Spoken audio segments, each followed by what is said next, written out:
In this video, I will show you how you can turn off the green light on any iPad. Now the green light appears on your iPad when an app on your iPad uses the camera. So it shows a green light at the top of the screen to indicate that an app is using the camera of your iPad, just like that. But sometimes this green light appears on the home screen or when you're using an app which does not require the camera access. So in that case, first of all, just open the recent apps section on your iPad and remove all the apps from the recent apps section. Especially remove the apps which use the camera of your iPad, like the camera app, Instagram, Snapchat, and etc. After you do that, then just check if your issue has been fixed or not. If your issue is still not fixed, then just go to settings, and after that just scroll down and tap on privacy and security.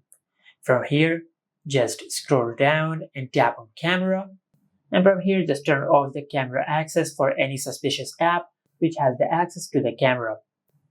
For an example, I will give an app the access to the camera. Now as you can see, I have given this app the access to the camera, and if I go back to the settings, as you can see, this app appears in this camera list. Now to remove the access for the camera for that specific app, just disable this toggle, and after you do that, the selected app will not have the access to the camera. Now just do that for all the apps which you don't want to have the access to the camera. And after that, just check if your issue has been fixed or not. If your issue is still not fixed, then just go to your home screen and perform a force restart on your iPad. To do that, just press and release the volume up button and the volume down button. Then quickly press and hold the side button on your iPad until the screen goes black and the Apple logo appears on the screen. Once you see the Apple logo on the screen, just release the side button. After you've done that, now just check if your issue has been fixed or not. Now if your issue is still not fixed, then the last thing you can do is just go to settings, and under settings just tap on general.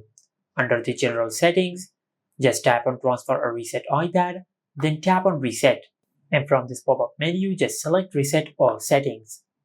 Then tap on reset. Now it might ask you to enter the password of the lock screen of your iPad, but after you do that, then just tap on reset.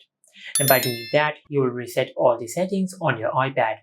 Now do not worry, this option will not delete any data of your iPad.